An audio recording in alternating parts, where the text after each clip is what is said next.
గత ప్రభుత్వంలో మీ నాయకుడు కోట్ల రూపాయల భూముల్ని తక్కువ రేటుకి ఇచ్చాడు, మీ నాయకుడు తప్పు కూడా ఉందంటారు కదా, మీ నాయకుడు తప్పు కూడా ఉంది కదా. నేను చెప్తుంది ఏంటి, రాజకీయాల్ని వీళ్ళు ఎలా అడ్వాంటేజ్ తీసుకున్నారు, మా పార్టీలో ఉన్నప్పుడు ఏ విధంగా అడ్వాంటేజ్ తీసుకున్నారు అనేటువంటి విషయాన్ని నేను చెప్తా ఉన్నాను. ఇక్కడ తప్పు ఒప్పులు అంటే నేనేమంటున్నాను, కారు చౌక్కి కొన్ని ఎకరాల భూమిని కాజేశారు, తీసుకున్నారు, మా నాయకుడు చుట్టూ తిరిగి ఏ విధంగా అడ్వాంటేజ్ గా ఏ విధంగా లబ్ధి పొందారని చెప్తున్నా. మాకు అలాంటి అవసరాలు లేవు. మేము అలా రాజకీయాల వల్ల లబ్ధి పొందాలనో రాజకీయాల వల్ల అడ్వాంటేజ్ అవ్వాలనో మేము అనుకోలే. మేము పూర్తిగా ప్రజాసేవ చేయాలనుకుంటాము, నిజాయితీగా వచ్చి సేవ చేయాలనుకున్నాం. మా నిజాయితీయే మా బలం, మా నిజాయితీయే మమ్మల్ని కాపాడుతుంది. మేము నీతివంతులుగా ఒక మంచి పరిపాలన చేశాము, ఆ సర్వీస్ మోటివ్తోనే మేము ముందుకు వెళ్తున్నాం. అది మేము మీకు స్పష్టం చేయాలనుకుంటుంది. రాజకీయాల వల్ల మేమేదో ఇదవ్వాలనుకునే ఉద్దేశం మాది కాదు అనేది స్పష్టం చేశాను. అది దాంట్లో భాగంగా నేను మాట్లాడడం జరిగింది.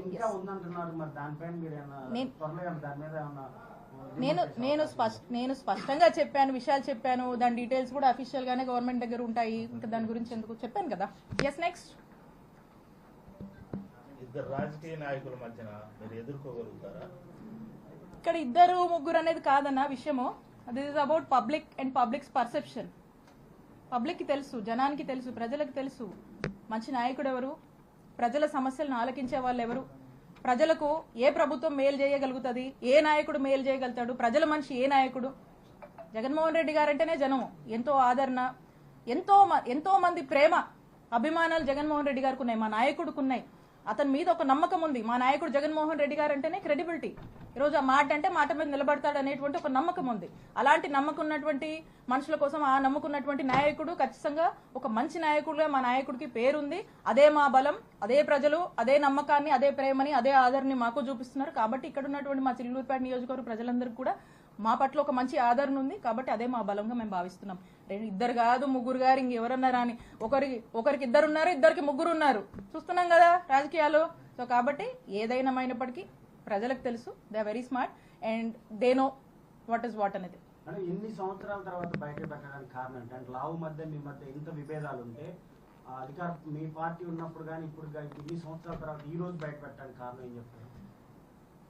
ఇందాక అదే నా మాటలో చెప్పాను.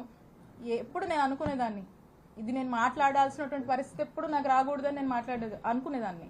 కానీ ఈ రోజు అదే నేను అప్పుడు మా పార్టీ ఇంటిగ్రిటీ కోసం నేను మాట్లాడలా. ఈ రోజు కూడా నేను మాట్లాడాలనుకోలే. నిజంగా దీన్ని నేను మాట్లాడాలనుకుంటే రాజకీయంగా దీన్ని రాజకీయాల కోసం మాట్లాడాలనుకుంటే వారు పార్టీ మారినప్పుడు నేను మాట్లాడుండొచ్చు, కృష్ణదేవరాయ గారు టీడీపీలోకి వెళ్ళినప్పుడు నేను మాట్లాడుండొచ్చు, లేదా మంచి పీక్ ఎన్నికల క్యాంపెయిన్ లో కూడా నేను ఇది మాట్లాడి ఉండొచ్చు.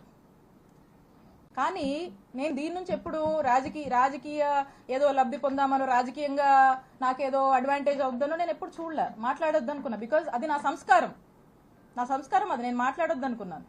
కానీ ఈరోజు మీరు ఈ లెవెల్కి దిగజారిపోయి పీక్స్కి చేరుకొని మీరు ఇలా చేస్తున్నప్పుడు నేను మాట్లాడకపోతే తప్పవద్దని భావించి ఈరోజు నేను నా నోరు విప్పి మాట్లాడాల్సి వస్తుంది.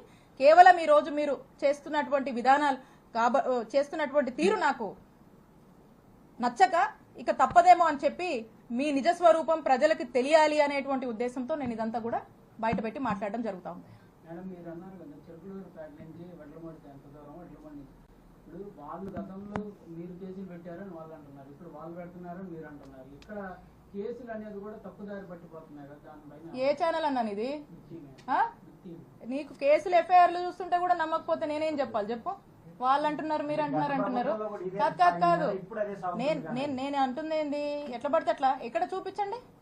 ఇక్కడ నుంచి మొదలు పెడితే ఇక్కడ నుంచి బత్తిల్ స్టేషన్ అంట, అక్కడ నుంచి పులివెందులు అంట, మళ్ళీ అక్కడ నుంచి ఇటు అనంతపురం తెస్తారు, మళ్ళీ ఇటు కృష్ణా జిల్లా తీసుకెళ్తారు. ఏటెటు తీసుకెళ్తున్నారు?